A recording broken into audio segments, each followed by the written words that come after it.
Ajnanatirandasya Gyananjanachalakaya Chakshurunmilitam Jena Tasmai Shri Gurave Namaha Namashrishtam Manumapi Satchiputram Atra Swarupam Rupam Tasyagrajamurupurim Mathurim Goshtavatim Radha Kundam Girivaram Maho Radhika Madhavasam Prapto Yasya Pratita Kripaya Shri Gurum Tam Natusmi Vancha Kalpatarubhyascha Kripa Sindhubhyaivacha Patitanam Pavanebhyo Vaishnavebhyo Namo Namaha Nikhila Shruti Moli Ratnamala Dyuti Nirajita Padapankajanta Aji Mukta Kulairupasyamanam Paritastvam Harinam Samshrayami Narpita Charim Chirat Karunayavatirna Kaluhum Shumar Paitamunnatos Balarasam Swabhakti Shriyam Hari Purata Sundara Dyuti Kadamba Sandipita Sada Hridaye Kandare Spurato Vasachinandana Ajanulambita Bhujo Khanakavadato Sankirtanai Kapitaro Kamalaya Takshu Vishwambaro Dhiyavaro Jugadharma Palo Vande Jagat Priyakaro Karunavataro Hladini Shakti Sarupaya Gauranga Suridaya Cha Bhakta Shakti Pradhanaya Gadadhara Namostute He Krishna Karuna Sindhu Dinabandho Jagatpate Gopesha Gopika Kanta Radha Kanta Namostute Radhe Vrindavanadhishe Karunamrita Vahini Kripaya Nijapadabja Dasyanmayam Pradiyatam Bhaktya Vihina Aparadha Lakshaya Kipta Shakamaditarangamadhye Kripa Maitvam Sharanam Prapanam Vrinden Maste Charanarvindam Vrinden Maste Charanarvindam Srila Gurudev ki jai, Shriman Mahaprabhu ki jai, Shri Harinam Sankirtan ki jai, Grantara Srimad Bhagavatam ki jai, Shri Venu-gita ki jai, Shri Dauji Gopal ki jai, Tirubab Mahotsav Tithi Srila Jiva Goswami Prabhupada ki jai, Tirubab Mahotsav Tithi Srila Jagadish Pandit ki jai, Gaur Bhakta Vrinda ki jai, Gaur Preman Hari Bol. So, good evening to all of you again. Pranam. And here we are one more time trying to delve into the bottomless ocean of Bhagavad Gita, which is an unending project. As Sudab says, Kim Brahma Janmavir Ananta Kata Rasasya. He refers to the message of the Bhagavatam as Ananta Kata, unlimited topics about Sri Hari. So there is no limit to what we can say, but somehow, as Guru Maharaj likes to quote or interpret the fifth aphorism of Vedanta Sutra, Kshatir Na Shabdam. There's nothing we can say about Brahman or the Absolute, but we will try our best. Nonetheless, we have a tongue, so we want our tongue to be successful. As similar as the Gopi said, success for the eyes is to contemplate the forms of Dauji Gopal. The success of the tongue is to engage that function in that same direction. Sibonmukehi jivado swayameva spuratyada. By engaging the senses, starting with the tongue in the context of seva, we can have a spurti or revelation of he who is beyond the senses, adokshaya. And as the Bhagavatam mentions, if you control the tongue, all senses are under control. If you don't control the tongue, none of the senses are under control. So our way of controlling the tongue is not by making some knot and trying like to don't speak and don't eat and don't neti, but trying to give positive engagement to each one of our sensual functions. No? And it all begins with tongue, Vachovidam. So here we are trying to make our tongue successful, and therefore all our devotional project by engaging our capacities in the ritual, if you will, in the sacred fire of Harikatha, Shravan, Kirtan, Bhagavat, Shravan, and so on. So today's class number 10th. We are almost reaching half of our series because Venu-gita is total chapter is 20 verses, and today we will be seeing verse number 9. So almost in the middle of our series. But as usual, first let's make a brief recap of what we studied yesterday, verse number 8, where the gopis presented the second verse, quite connected one to the other, no? 7th verse and 8th verse, the two of them overtly offering glorification to Krishna, Balaram, Dauji Gopal. But again, coming from the gopis, we know that their sthayi bhav converges in their Visaya Lambanai, the object of their affection, who is Braja Krishna in this particular case.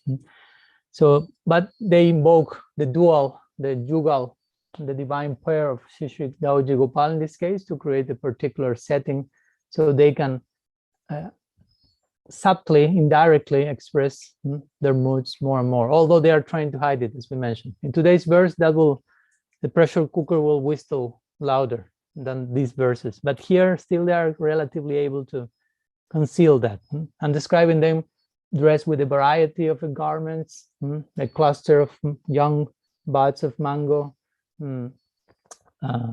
mango tree, peacock feather, some flowers in the head, some 2 flowers in the ears, some lotus flower in the hand, play lotus, as we mentioned, twirling, smelling, aristocracy in Braj. That's the Ishvarya Frash, if you will, on the mala, on the garland. So we have these 6 ornaments coming from head to toe, and well, basically describing a similar scene, Krishna and Balaram in the forest with the cows, with his cowherd boys, and looking just like the Natawar against best of dancers on this dramatic stage, just about to reveal some unique performance, what we call lila. And sometimes they sing, also the gopis say, no? And we try to explain the meaning of each of these words. Sometimes they sing, sometimes they get so absorbed in dancing they forget to sing, or the word gayamano, which means to sing. We mentioned the word mana can mean so many things. Others are respecting their singing, they are respecting other singing. Mana means pride also. Krishna and Balaram express pride in the context of Sakya Bhav regarding with their friends. Nobody sings like us. Is anyone there to defeat us? You can come and try to sing something. Let's see how nice you sing. And things like this.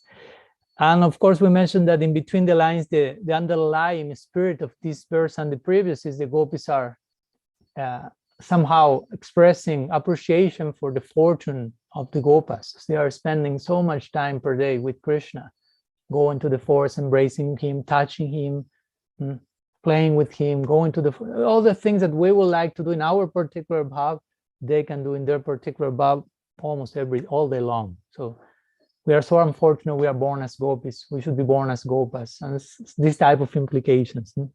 Krita punja punja, as we mentioned. And that's similarly, that's kind of the spirit that we mentioned, for according to some acharyas, when someone like Sukadev mentioned something like that. Oh, what's the fortune of these gopas?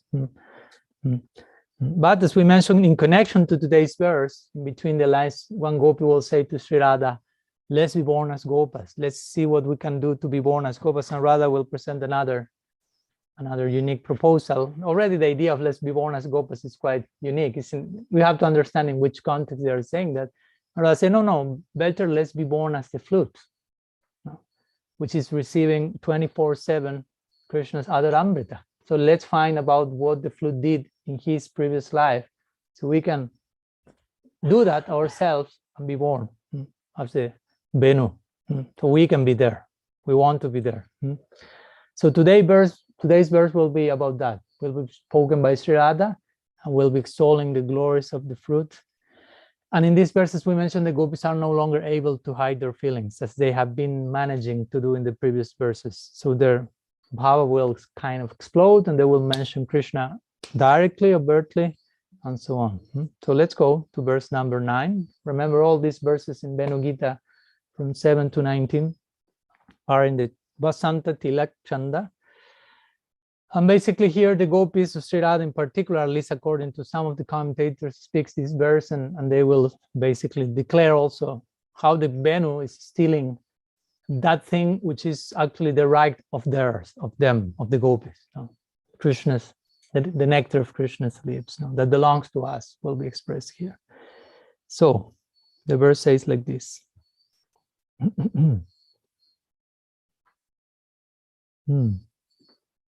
Tambur. Gopya kimacharadayam kushalam shmabenur damodaradhara sudam api gopikanam bhunkte sayam jadavasistara samhradinyo risyatra chushru mumuchustaravo jatarjaha. So, translation says like this. My dear gopis, what auspicious activities must the flute have performed to enjoy the nectar of Krishna's lips independently and leave only a taste for us gopis, for whom that nectar is actually meant. The forefathers of the flute, the bamboo trees, shed tears of pleasure. His mother, the river on whose bank the bamboo was born, feels jubilation, and therefore her blooming lotus flowers are standing like hair on her body. So this is basically the general meaning of the verse. So let's go word by word and then trying to share some explanation. So the verse starts in saying, Gopya kimacharadayam kushalam shmavenur. So Gopya refers all gopis. Remember, there's not only one gopi speaking here, but there are groups of them. So Gopya kimacharadayam kushalam shmavenu. Kim means what, in this case. And of course, the order of the words may be optional. Then after kim, strictly speaking, should come kushalam. Kushalam means like auspicious activities. So what auspicious activities? Acharat means performed. Venur, of course, means the flute, the Venu. So what auspicious activities did the flute perform? Ayam means this. So this flute, the one that is sounding. Sma means certainly, which the acharyas mentioned. Sometimes the syllable sma is used as a verse filler. Sometimes it's certain meters that you need to put something to make the line complete. And there are some small syllables which can have many meanings and sometimes are used as verse fillers. So in this case, sma has to do with vismaya. Vismaya means another form of like astonishment, like chamatkar, like Sri Radha surprise, like which type of activities did the flute perform in the previous lifetime? In order for what? Why is the flute so fortunate? Damodara adhara sudham api gopikanam. Second line. So Damodara, then The pressure cooker exploded. Phew, Damodar. And the previous verses, they were speaking the sons of the kings of Braj, and they, these two, but not direct name. Here, Damodar. I mean, there's no too much about that. We know who is Damodar. So Damodara Adhara. Adhara, what means Adhara? Adharambrita? Adhara? Lips. Adhara. And Sudham, in this case, is also nectar. It's like another way of saying Adharambrita. Adhara Sudham. Api Gopikanam. Api means which Gopikanam, to the gopis, like belonging to the gopis. In other words, what did that flute do? To be enjoying the nectar of the lips of Damodar, which belongs to the gopis.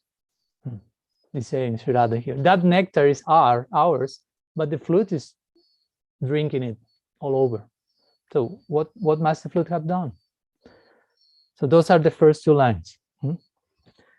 Third line says, Bhungte swayam jata vasista rasam hradinyo. So Bhungte means enjoying, who enjoys. Swayam means independently. So now it's clarifying more what the flute is doing. Not only drinking the nectar of Krishna's lip, but how it's doing that. No, it's enjoying that independently. In other words, it's like if there's a nice cake there, and I go and I don't tell anything to any of you, and you keep hearing the class while I'm giving the class. So someone else is giving the class, imagine. And I wake up and go there, and I take the cake and nothing. I don't remember. I remember. So independently, that's the idea. No, it's not sharing the treasure. It's just taking all for it. No? And then further clarify by saying Yad Abhasista Rasam Hradinyo. Yad means from which, and Abhasista Rasam.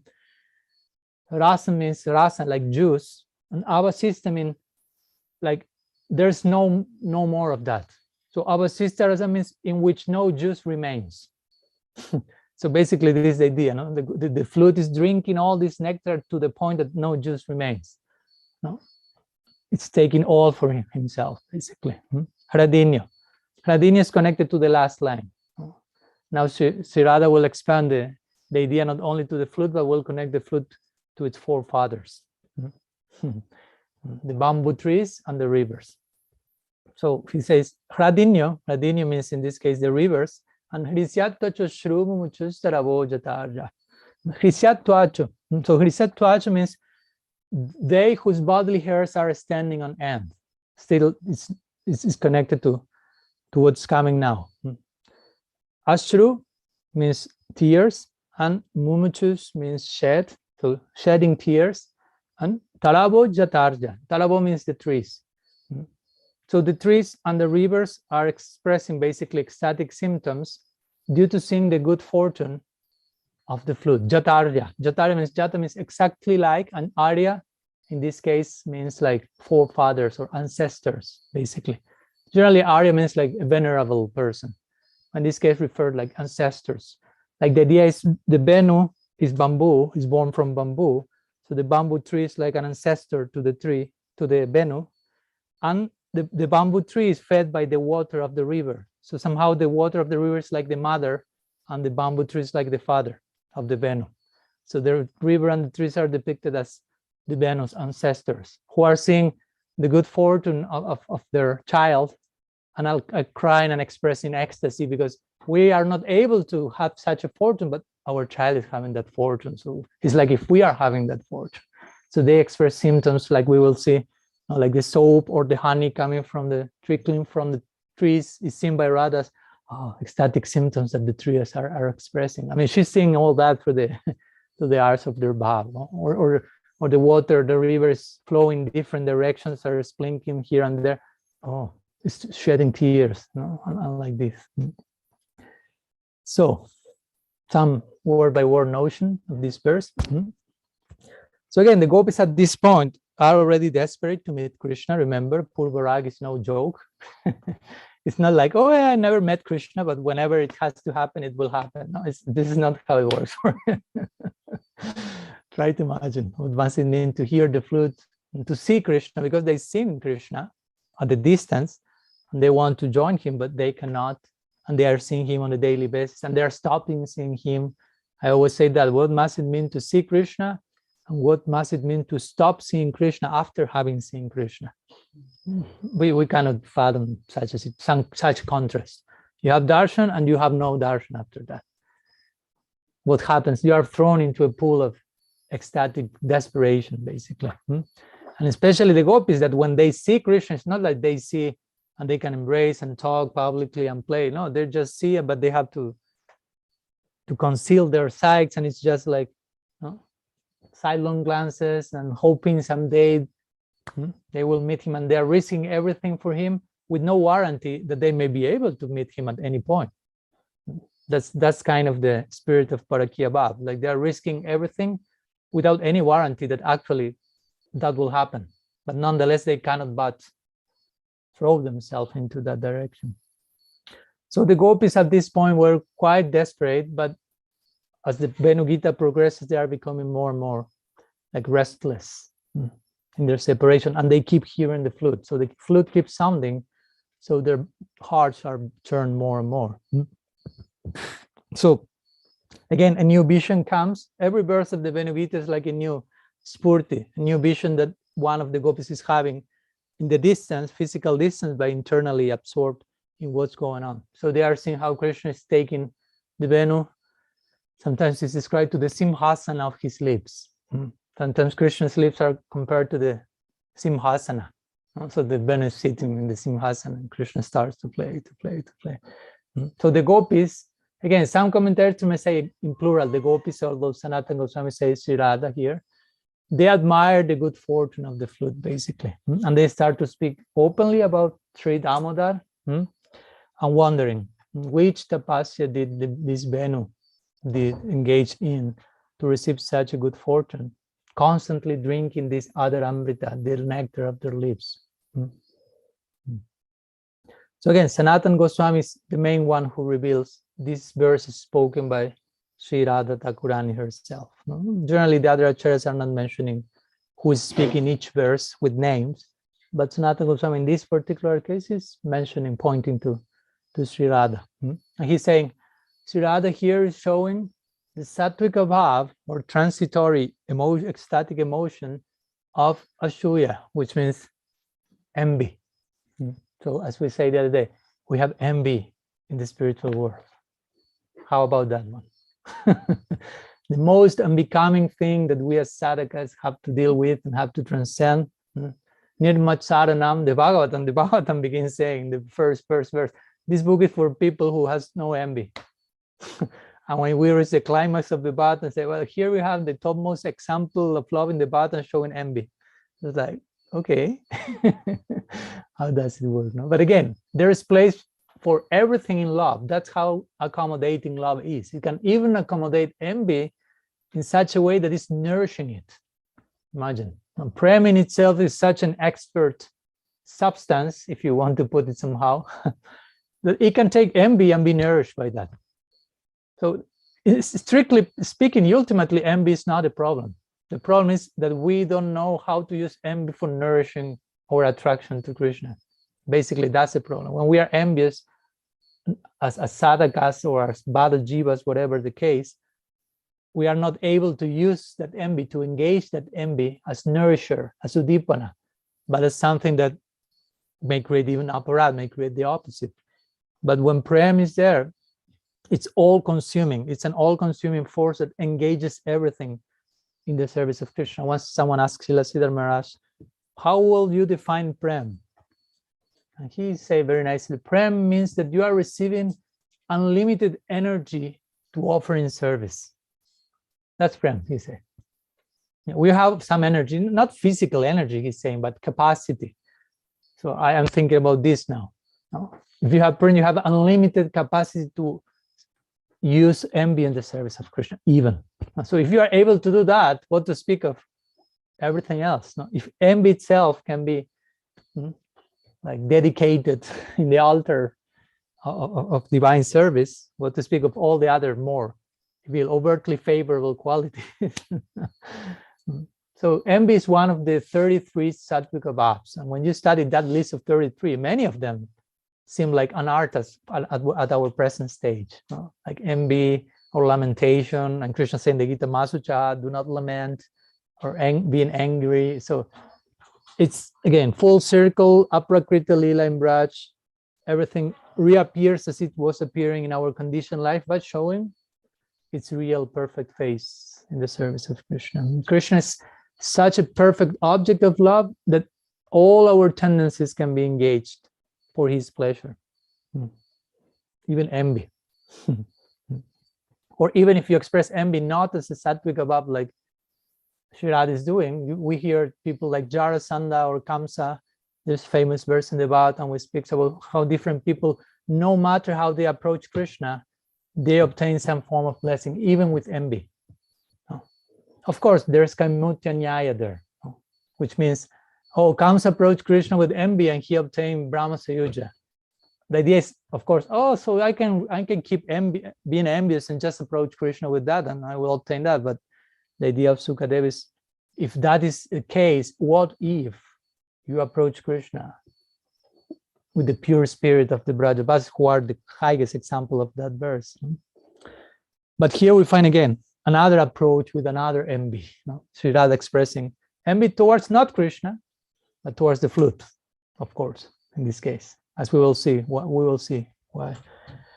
Sri Radha is here in the Venu, in the distance, and she's starting to visualize how the flute is drinking the nectar of Krishna's lips. Again, she's not only hearing the flute, but it's having the full picture. The Venu is there, and the Venu is receiving all the nectar of Krishna's lips. And Sri Radha is longing for that, longing to serve the nectar of Krishna's lips. Try to always remember, she's not longing to enjoy being kissed by Krishna or something like we may think in a perverted way here on this world, but she's just hankering to render proper service to every expression that comes from Krishna, especially the nectar of his lips. So it is said that she's visualizing and thinking how the flute is drinking and drinking and drinking, because you hear the flute, but the sound of the flute means the nectar of Krishna's lips expressed through the flute. That's one of the different other amritas we already mentioned. Expressed through Mahaprasad, expressed through direct kissing, expressed through pouring the nectar of his lips through the bamboo stick and coming out of the holes in the form of Venu-gita. So Sri Radha hearing the sound of the flute, but going to the ingredient causal, what is the word? Not the ingredient cause. Well, the cause of that sound, which is what is pouring directly from Krishna's lips. So thinking like that, she begins to think with envy, to envy the flute as a rival lover, basically. In that terms, envy is coming, like a rival lover. He's taken, as we will say, which is most astonishing. Again, in one sense, this is not a fact. Technically speaking, it is said that this is mostly the projection. It's not the fact that the flute is against Sri Radha and it's a rival lover. The flute is a flute, but Sri Radha in her divine madness, whatever appears in between her and Krishna and the union between the two, she projects these different kinds of situations, ecstatic situations, as we will see in all the verses of Venu-gita in one way or another. So Srila Jiva Goswami comments, paraphrases Sri Radha. I will read some sections today. So Sri Jiva paraphrases Sri Radha saying, this is even more amazing. Remember, it's in connection to the previous verses, connected to the good fortune of the Gopas. So Jiva Goswami paraphrases Sri Radha saying, now with the flute, this is even more amazing. What can be said about the good fortune of the cowherds, let alone the good fortune of the flute? So we will see that, of course, now it's the turn of the flute. Next verses will be the turn of, oh, the cows are the most fortunate. Oh, the cloud is so fortunate. Oh, the deer is without a doubt the most. And like this, everything is the most fortunate and the most fortunate. And the gopis are the most unfortunate. The verses progress and they feel. So every verse is a form of Prita Punja, in a form of what must they have done to attain that position? What must they have done to attain that position? With every species of Braj.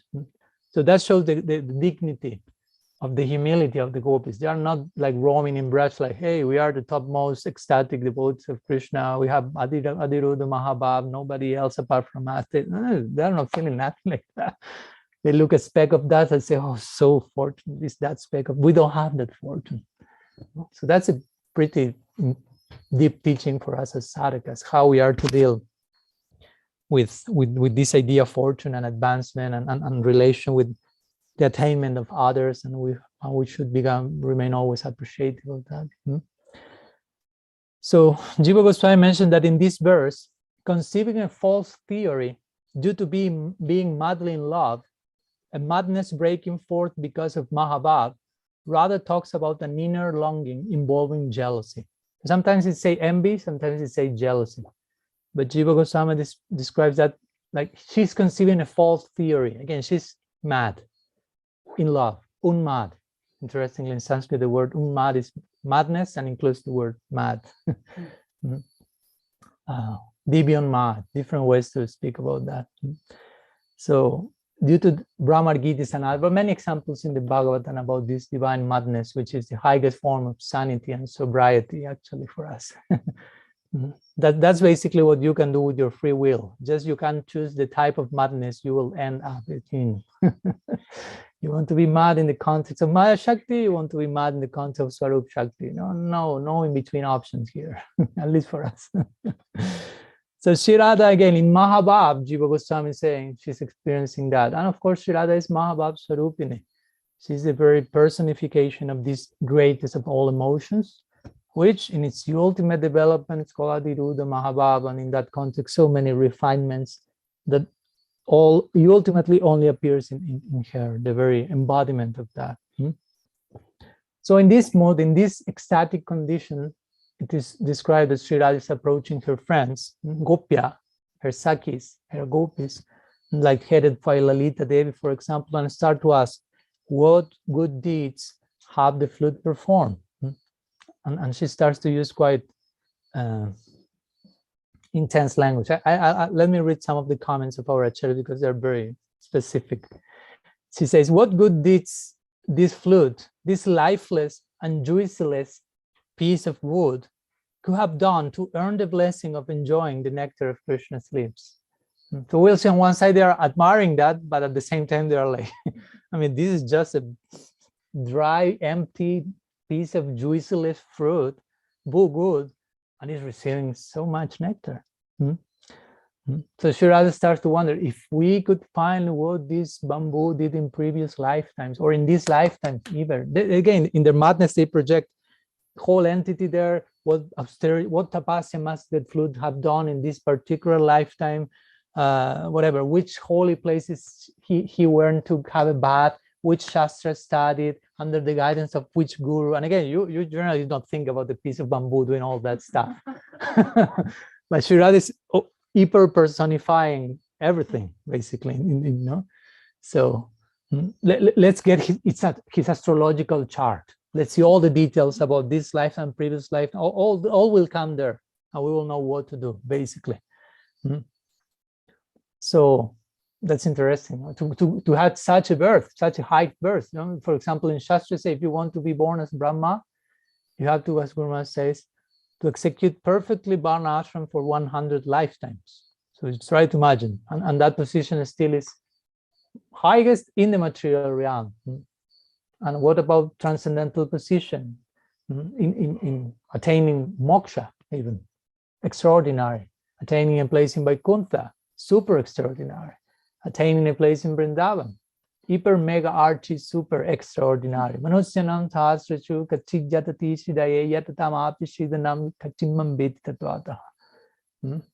Says the Gita. Bhagavatam says similar. Muktanam api shidanam narayana parayana. Koti swapi mode. Sudurlabha prashantatma koti swapi mahamune. So difficult to attain a position of being a pure devotee. Just to search for truth, extraordinary, to attain perfection in that's extraordinary, and so many degrees of perfection there. Moksha, Vaikuntha, Vrindavan, and what to speak among all those extraordinary deeds to attain the position of the flute in Krishna's lips. So Shri Radha has is right, if you will, in her madness, in her inquiry. I mean, what must that entity done to end up in conversion that topmost fortunate position? We have to get all the data, all the information of what she did.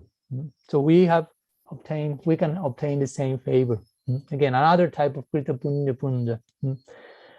So Sri Radha will say to her friends, let's go to Purnamasi. Purnamasi is like the guru of all Braj, basically, this elder lady, which gives wise advice to every person who approaches her. So the gopis have this faith in her. She's this pure ascetic. She knows past, present, future. So we will ask her advice. We'll ask her everything about the flute, and we'll follow whatever instruction she tells us. Do this sadhana, perform this tapasya. We will do it, and we will attain true auspiciousness. We will born as a flute. That's Sri Radha speaking to Lalita and her friends, told in passionate madness, and all their friends like hearing her, like, yes, we have to get that. Is their way of saying we want to drink the nectar of Krishna's lips, basically. That's a converging point in all this. And Radha continued thinking, if anyone is fortunate in this whole Braj, that is the flute. If we have to select one person, flute. But us, and they always comes this dynamic. But we gopis, the Creator have made us so unfortunate by giving us these female bodies through which we cannot get association, direct association with Krishna. Why we were not born as a Venu, as a flute? We cannot meet Krishna openly like the flute is doing. We cannot associate with him constantly as Krishna is doing, to our heart's content. Our human birth is useless. So it's interestingly, because you go to Shastra and say human birth is the highest possible attainment, and here you get the highest personality, say, this is useless. I like to be born as an unmovable piece of wood. So it's important to understand what's going on in Vrindavan. It's not so easy to understand. Like Guru Maharaj said, Nityam Bhagavad Seva, you have to pay close attention, because you receive certain level of instruction, Nunihi, the Hammas, the Bhattan say, this human body is a perfect boat to cross over the ocean of birth and death, and all these analogies. It's so fortunate after so many lifetimes. So you can reach the ultimate goal, which is Braja Prem, and you go to Braja Prem and they say, this human body is useless. I want to be born as a piece of wood. And I said, what? So it's important to fill the gap between also where we are, where they are, and all that's happening in between. And from where they are expressing all this. So let me share with you Sanatana Goswami's main part of his purport to this verse in the Bhagavatam, and he also quotes this verse in his Brihad Bhagavatamrita. At the end of Brihad Bhagavatamrita, there is one section called Bhakti Rasayana, and there Sanatana Goswami shares a very nice collection of verses about Vrindavan in Dasya Rasa, Sakya Rasa, Vatsalya Rasa, and Madhurya Rasa. So it's a collection of verses from the Bhagavatam. So according to one's affinity, eventual affinity, there's a very nice sections there to meditate in this. So this verse appears as the last verse of all the verses that he quotes about Madhurya Bhav. He quotes 21 verses about Madhurya Rasa. Very nice, all of them. And this is the last one. So Sanatana Goswami, in the commentary to this verse in Brihad Bhagavatamrita, he's paraphrasing against Sri Radha and says like this. This Venu is indeed thoroughly fortunate. There is no doubt about this, because he is always relishing the nectar of Krishna's association. Remember, Venu is male. That's why it says he. For this reason, however, again, comes the contrast. So fortunate. For this reason, however, he has become so proud and arrogant that we cannot bear it. The flute may have the right to rest in the hand of his master permanently. Okay, yeah, Krishna's flute player. He has a flute. He's Murlidhar, and so many other names in this connection. Okay, he can have the flute always. Or the flute can be held to Damodar's chest or heart or even his lips. But when that flute dares to drink as much as he likes of the intoxicating nectar of Krishna's lips, without our consent, that flute is being too bold. Sri Radha is saying, that's too much. We can accept, but there's the bulk, I'll say the bulk should stop at some point. Sri Radha continues through the lips of Sanatana Goswami. The flute is an outsider. And on top of that, it's full of holes. Remember, holes is like defects. No? Full of defects. Outsider. No, it's not Brajabha, it's not a gopa, it's a flute, it's a piece of dry wood. If he continues the audacity of drinking this nectar, the gopis will have to steal him and take him to some secret place for safekeeping. Otherwise, the flute will take all the nectar himself, leaving only the remnants of its fragrance for the gopis. So that's the real point of the gopis. Now, we won't have any dharamrita for us. Only some fragrance, maybe like if you have a box with camphor and I take all the camphor away, and you only the fragrance is there basically. So we will see how all this converges also, not now, but eventually in the unfolding of the lila, in many of these little pastimes where the gopis are stealing Krishna's flute. On many occasions this is mentioned, Venu-harana lila. And some acharyas mentioned here, this is hinted by the word gopya, which also, as we mentioned, gopi comes from gupta, which means to hide, hidden. So not only they're hiding their baba, but in this case they imply they will end up hiding Krishna's flute at one point. Let's analyze for a minute the word avashishta rasam, which mentioned that means in such a way that not juice remains. In this connection, the flute is drinking so much, it's not leaving maybe the aroma with some wood lack.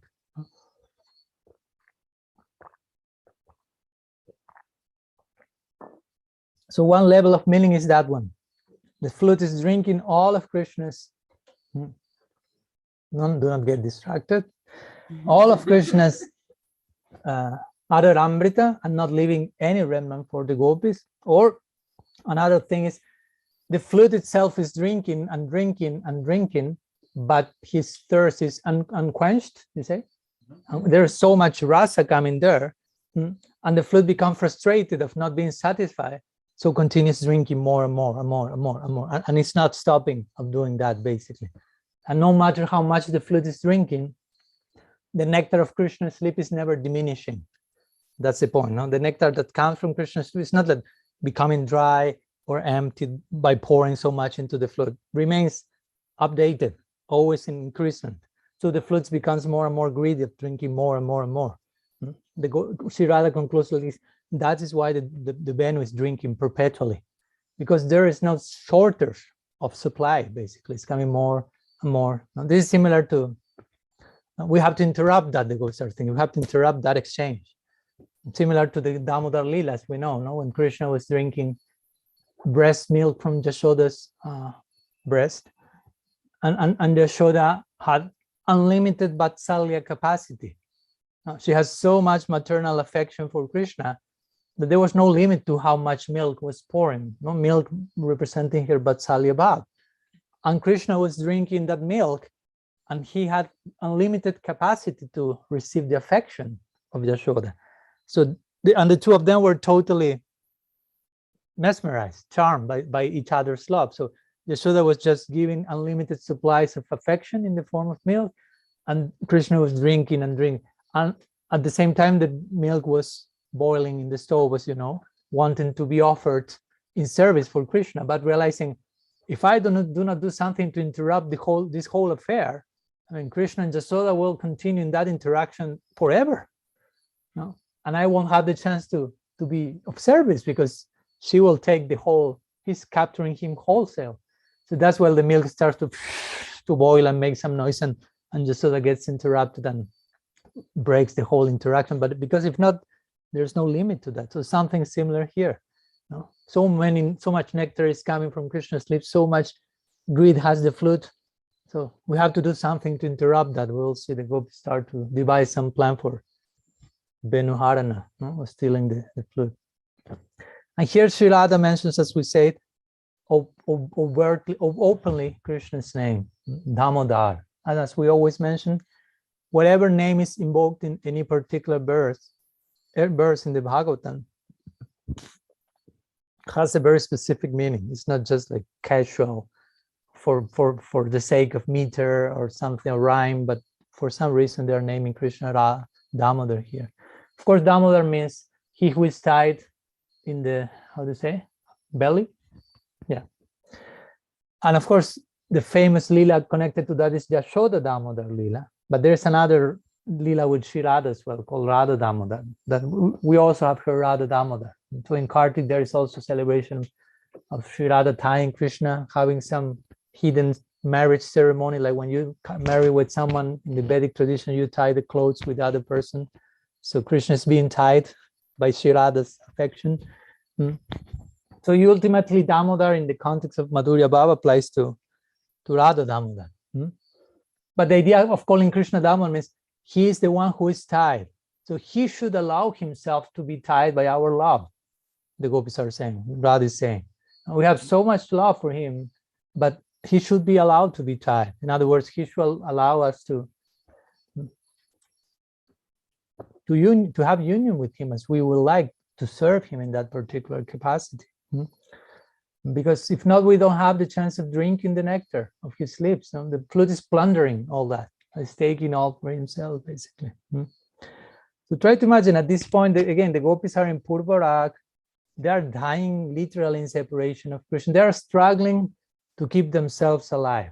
Try to imagine that situation. And generally, I mean, you struggle to keep yourself alive if you are threatened by, I don't know, hunger or some killer that is after you or some situation like that, but not generally in love, in separation or something like that.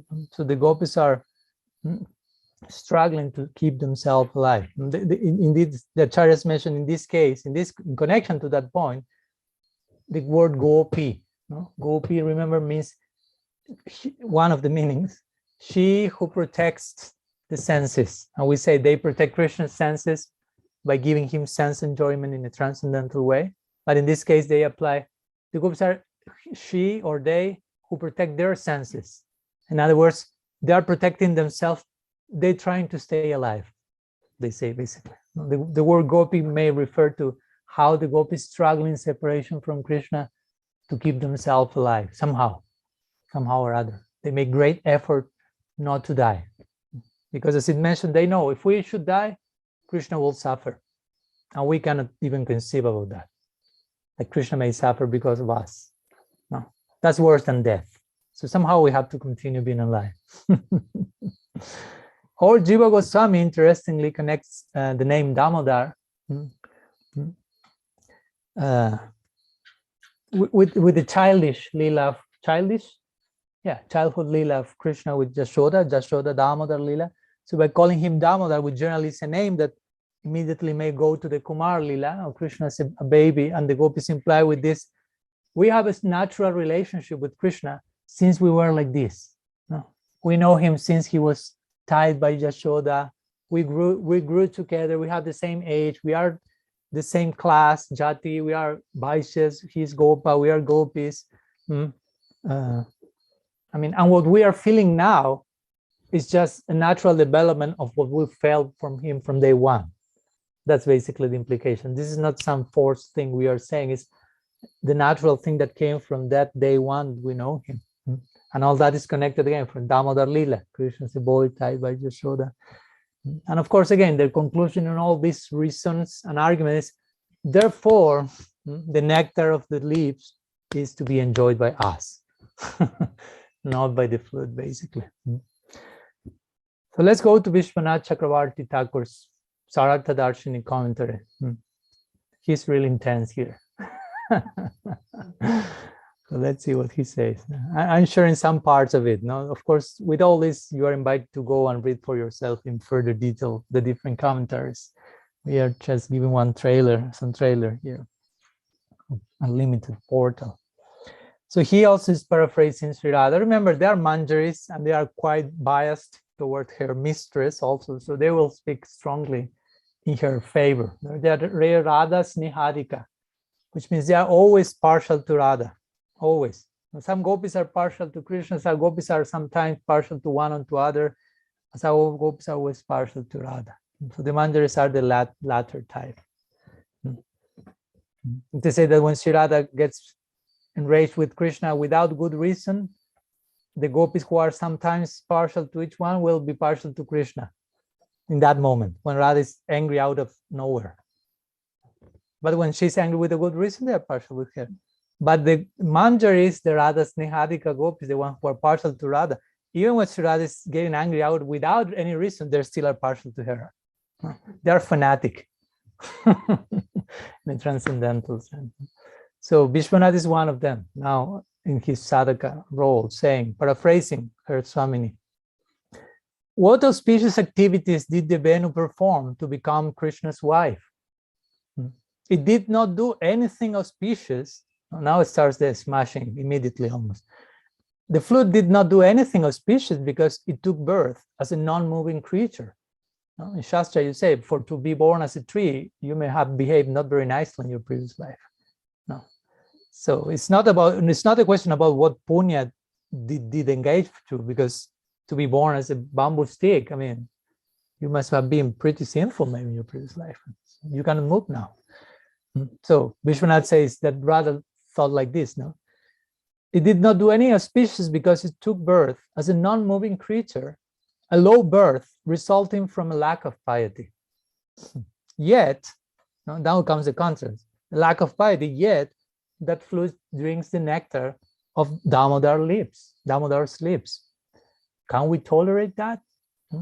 Try to imagine, Shira is speaking to her group. Can we tolerate that? All the gopis, no. Let's do something about that. Can we tolerate that? No. Because it is the gopis' right to taste that nectar. And all the gopis, yes.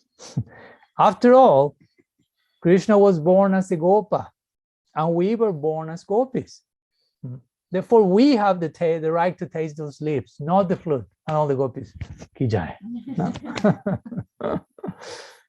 Although the Venu had only a slight relationship with Krishna, in the beginning when he started grazing cows, he had the flute.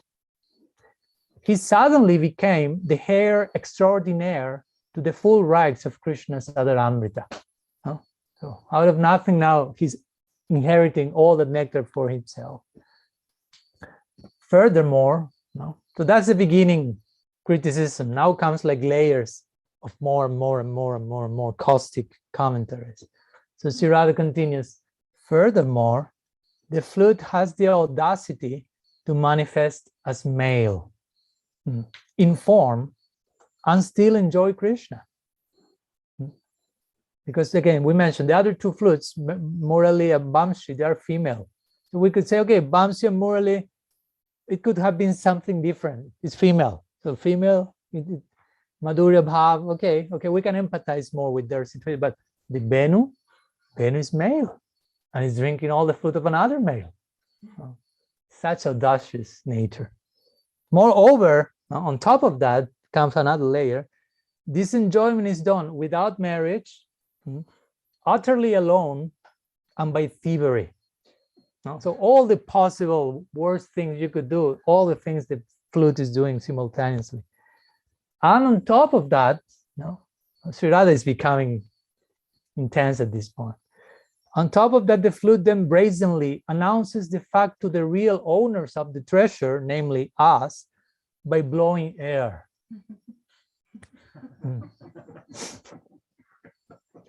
It is not just the ordinary sound of blowing air.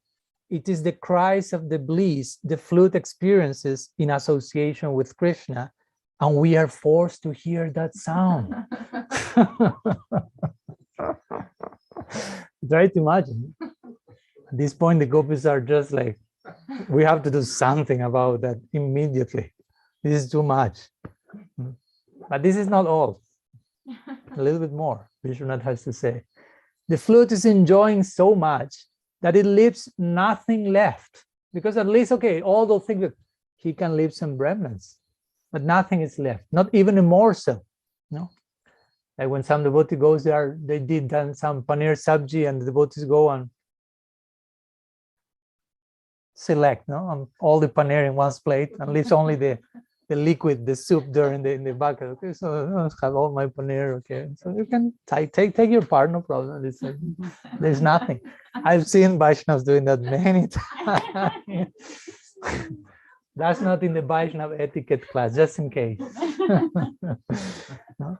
So the flute is doing the same thing. I mean, it's taking all and leaving. I mean, if it leaves something, it's just some liquid stuff there, but it's just like, and it's taking everything at every moment. 24/7 is doing that. So we are the rightful claimants of the nectar of Krishna's lips. That flute leaves nothing for us, not even his own remnants. Because you say, okay, you took all the paneer, at least leave some of your paneer remnants for us. But the flute is not even leaving that. It's plundering everything. Such is his audacity. Like Rupa Goswami says in Brihad Bhagavat and Upadesamrita, what he say? Dadati pratigrinati. You give some gifts and you receive some gifts. You can receive, you can take, but give, dadati. Bhukti bhujayati chaiba. You give, you take prasad, but you give prasad also. So you can take, but you have to give also. The flute is not following Rupa Goswami. The flute is not following Upadesamrita. No, it's taking unlimited stocks of nectar. It's not fasting any day. The flute is fasting. All day is taking and taking. Flute should change his diet, basically. Stop taking so much other amrita, only other amrita. No, and makes a whole show. The Sri Radha makes this all this. No, he presents as a sadhu. No, it's appearing naked. No, Mauna. The flute does not speak for itself, without clothes. Banachari, living in the forest, president of the forest, is not eating, in one sense, but is stealing. Everything is by thievery. So it presents like a sadhu, but actually it's a sadhu, basically. So Sri Radha concludes, while throwing us in an ocean of mockery, this flute is committing an offense. So Sri Radha concludes there, aparad. This flute is aparadi. We have to do something about that. So the implication of all this course of Sri Radha is the flute has to be chastised. In other words, it has to be stolen. Stolen. So there are many leelas in that regard concerning the Venu-harana leela, the stealing of the flute. Not at this point of the leela again, because the gopis are not having yet direct interaction with Krishna, but after that. So if you give me some minutes extra also today, every day will be like that, so it's okay, no problem. I would like to share you one of the many Venu-harana leelas, because there's many of them. So you have many Rasa leela, many versions of the same leela. So this is very nicely narrated by Ananda Gopal Goswami, also from Advaita Parivar. So this is the scenery is Sri Radha and Krishna are playing dice. This is one of the daily pastimes in the Madhyan Leela, the midday period. So they play dice. Dice, you say? Okay. So some transcendental gambling is there for sure. And generally when they place dice, they put something at, how to say, stake? At stake. So in this moment, at stake, the flute is at stake. So whoever wins takes the flute. So they are playing, and it is said that somehow Krishna becomes like distracted by Sri Radha's like beauty. He starts to concentrate on some spot on her face, get lost and found there, and becomes like dizzy. And Sri Radha makes some movements and wins. So Ananda Gopal Goswami says, Sri Radha wins, and as soon as Shyam loses, he picks up his flute. No? Before Sri Radha takes the flute, because she was the one who said, but Krishna takes his flute quickly. No? So Swamini, the name for Sri Radha, tries to take the flute away, saying, give me your flute. But Shyam does not want to give it. He is Rasik Sekar. No? So he wants to play a little bit. He won't hand over the flute. So Swamini tries to grab it from him. They both start pulling at the flute. And Swamini says, I have won. Why don't you give me your flute? Your flute is very naughty. It spoils everything. I will throw it into the Jamuna. Shyama hides his flute behind his head. So Swamini throws herself on Shyam with her full weight and snatches it away from him. So she like jumps on him basically, making him relish an extraordinary spiritual flavor with her Bhamya Bhav, or attitude of opposition. Can you imagine Shyam Nagar's condition then? He loosens his grip of the flute. No? So Swamini has the chance to snatch it from his hand and throw it to Tulsi, who quickly hides it somewhere. So now the flute is finally with the gopis. No? And Krishna is totally like shocked by the contact with Sri Radha. So Krishna, when he recovers, he asks, "Where is my flute?" Sri Radha says, "Who knows?" She says, "You were defeated, but you didn't hand it in. We don't know where your flute is." Shyam says, "Surely you must have taken it." Swamini jokingly says, "Why should I? You think we have a shortage of firewood at home? No? Like that we need the flute to use it for. And even if we were short of wood, with this much wood, we can even heat up some milk. No? Why then should we take your small bamboo flute?" And she meaningfully looks at Lalita, who is then immediately searched by Krishna. So Sri Radha looks at Lalita, looks at Krishna, looks at Lalita, and she may have it. So Krishna goes to do research with Lalita. So Lalita says, "Why will Sri Radha's girlfriends?" Now you remember Lalita's strong mood, worse than Ugra Nrsimhadev, as we mentioned. So she speaks loudly to Krishna. "Why will Sri Radha's girlfriends, who don't care even to tread on Chintamani gems with their feet, steal this lousy bamboo flute of yours? Alas, what a miserable condition. This dry piece of bamboo, which has the length of a mere hand, and which is full of holes and other faults, is the only treasure of the Lord of Gokul. Alas, who could have stolen this?" So sarcastically, Lalita is not given too much information. So then Lalita blinks at Vishaka. So Krishna goes up to Vishaka and inspects her, to see if she has the flute in her body or not. As we mentioned that day, he starts to inspect in all their garments and so on. And in this way, Krishna looks for the flute in all the exact main sakis, main gopis, and the manjaris. And finally, to make a long story short, they give that back to him. But again, this is one of the many leelas of the Venu-gita Leela, which comes as a result of the gopis saying, I mean, we have to do something with this flute. It's spoiling the whole of Raj. So let's go to the final line of the verse. That final line remains. So regarding Sri Radha also speaking in connection to the forefathers of the flute, the bamboo trees and the rivers, and how they express admiration for the fortune of their descendant.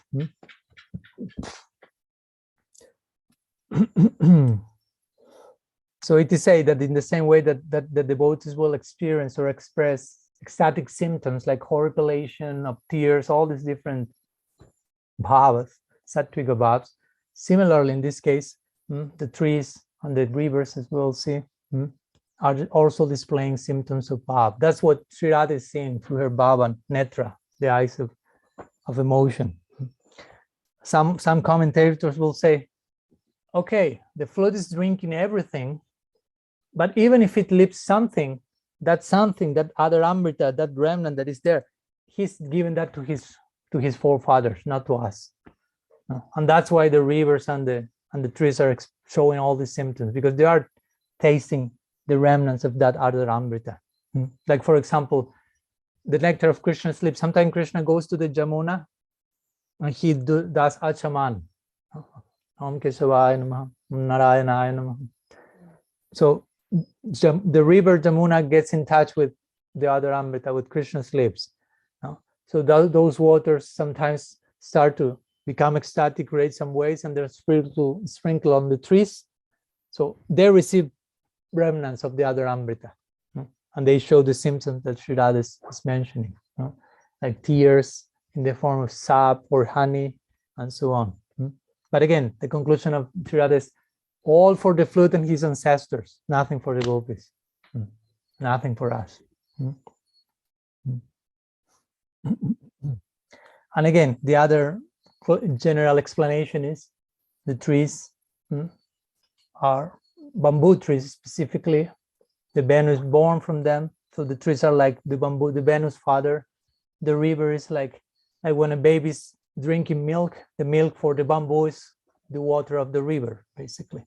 So the river, the Jamuna, is like the mother of the Venu in that sense, poetically speaking. So they are crying with pride, like, oh, our descendant, the Venu, has attained such a fortunate position. And they exhibit all these symptoms, ecstatic symptoms. We have not had that chance, but by extension, our child has got it. So it's like if we have done it, no? Like when Prataparudra Maharaj wants to see Mahaprabhu, that's a very nice section. We won't go into detail, but the king of Puri wants to have Mahaprabhu's darshan, and Mahaprabhu say, no, I'm a sannyasi. I don't have anything to do with the personification of mundane enjoyment, a king. No, I'm a sannyasi. I have nothing to do in the king's palace. So I cannot see him.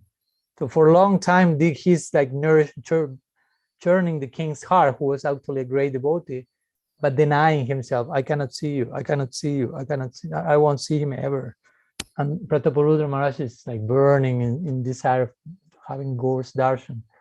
And eventually Mahaprabhu starts to give it in sustainable installments. Some remnant of his clothes is given through the agency of his devotees, and the king starts to worship that in the altar. And eventually Mahaprabhu allows for the king's son to have his audience. And it is said that the king's son go to see Mahaprabhu dressed as a gopa or something like that, like Krishna is similar, with not with some princely garments, but not that many. So Mahaprabhu saw the boy with some princely side, and for him was like seeing Krishna. And he immediately embraced the boy, and the boy developed all the ecstatic symptoms and returned to his father, Prataparudra Maharaj, totally, imagine, totally transformed.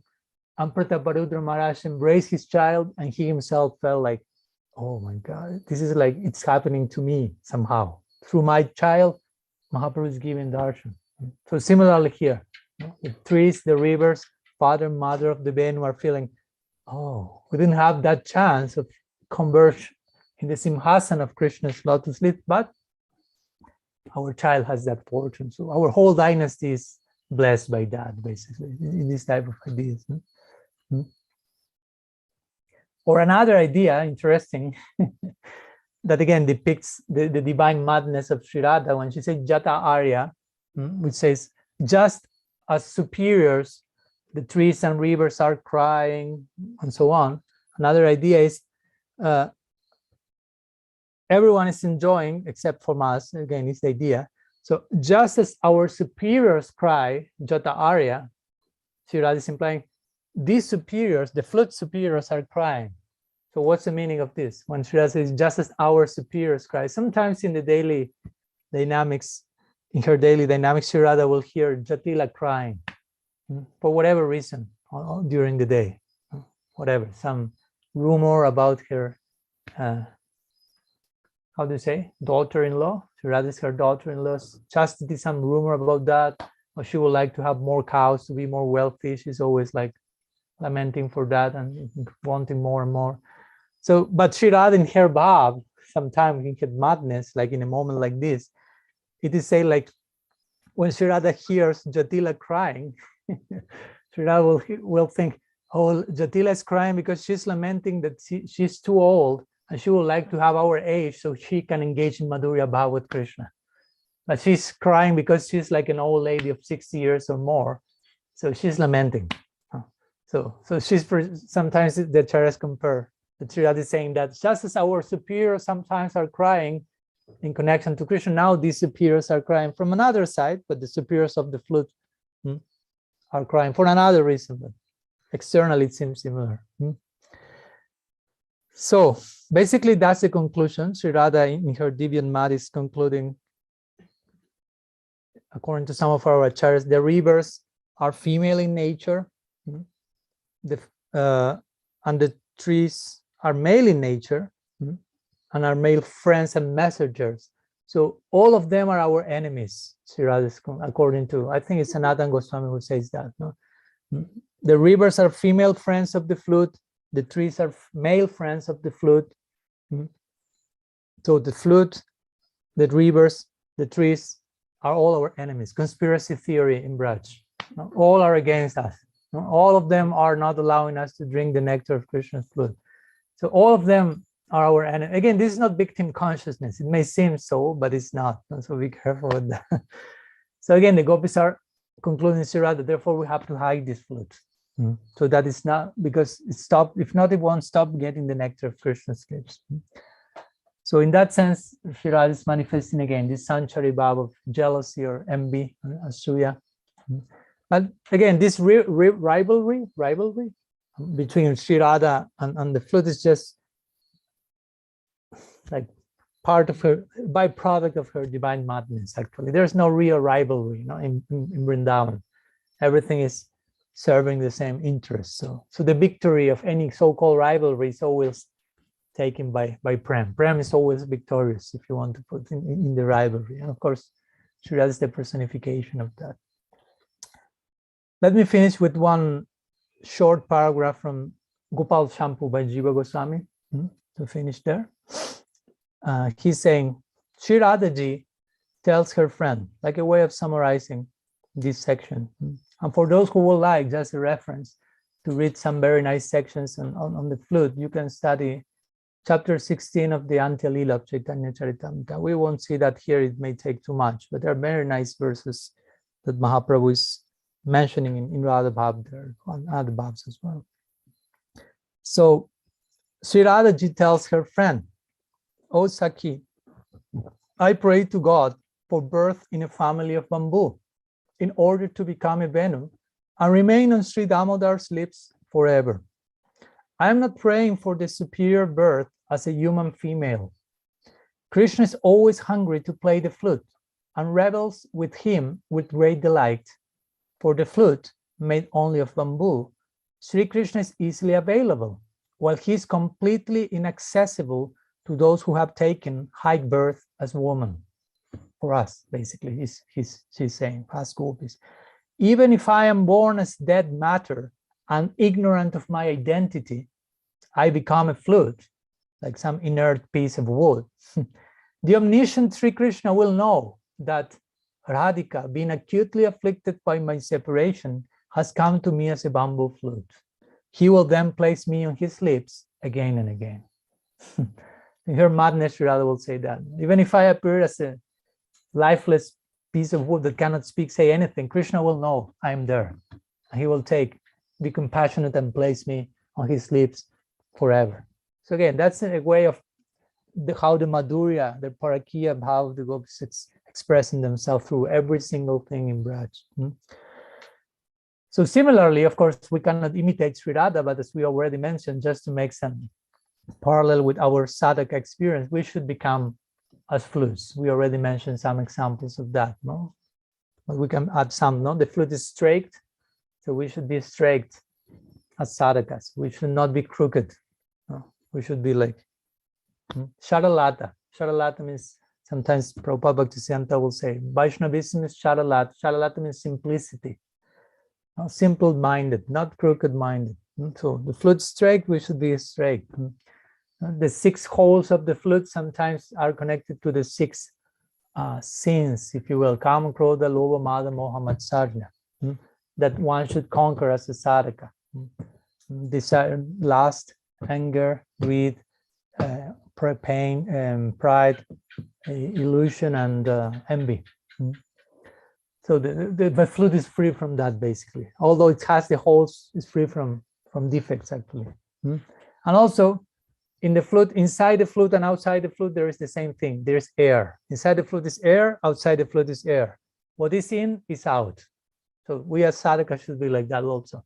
Like once someone asked Guru Maharaj, or told him, he always mentioned, oh, spiritual life should be something private, not a public affair. And Guru Maharaj said, no. Spiritual life means that between your private life and your public life, there's no difference. That's spiritual life. You don't need to create that dichotomy or duality. If you have a private life, it means you have something to hide yet. I mean, with this, I'm not saying put a camera in your shower and I have no private life. I mean, you get my point. But basically, he's saying that idea, free from duplicity. That's the whole idea of integrity and sincerity, to be transparent about how we are present. So again, the gopis here are siddhas, most of them nitya siddhas, perfected beings.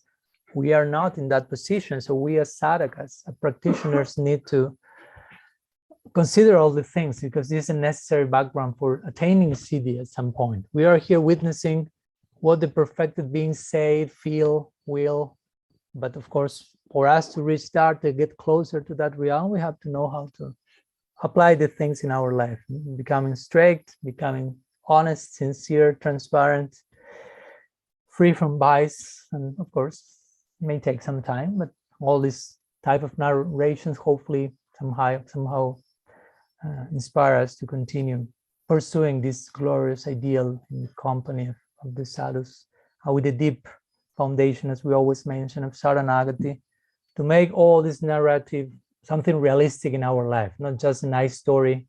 Oh, how nice, how funny, how charming, but then in your daily practical life, there's a total gap, and you are just like dealing with so many other things, and you want to evade that and jump into the lila, and you end up being dysfunctional. So it's important to fill those gaps and to integrate and to understand in a realistic way. Okay, we are having here a glimpse of the goal. Well, one thing is the goal, one thing is another where I am, and the other thing is what's the distance between one point and the other. So sometimes it's helpful to hear about the goal, whether in the direction of Madhurya Bhav, Shakya Bhav. Sometimes we will hear most about where we are and what we have to deal with. The two types of kata are important, because the two of them combined help us to know, okay, here's the goal, here I am, and this is the measure, the yardstick to know what's the distance that I have to tread from here to there, and make our project, again, realistic, not science fiction or something like that. So we don't want any evasiveness in the name of relishing lila kata or things like that, but hopefully all the things enthuse us to become realistic, human, and sincere with wherever we are as sadhakas today, and from there try to make steady, sustainable progress on the day after day, basically. Okay, so I think we can finish here today, and not tomorrow, and not the day after tomorrow, but the other day. I think it's Friday or something, because tomorrow there's no lecture. The day after tomorrow we have Q&A, and then we will continue with the 10th verse of Sri Gopi Gita. Srila Gurudev ki jai, Sriman Mahaprabhu ki jai, Sri Dauji Gopal ji ki jai, Grantaraj Srimad Bhagavatam ki jai, Sri Venu-gita ki jai, Tirubab Mahotsav Titi Srila Jiva Goswami Prabhupada, Sri Jagadish Pandit ki jai, Gaur Bhakta Vrinda ki jai, Gaur Preman Haribo. Vanchakalpatarubhyascha kripa sindubhyaiva cha patitanam pavanebhyo vaishnavebhyo namo namah. Ananta koti vaishnava vrinda ki jai, Gaur Haribo.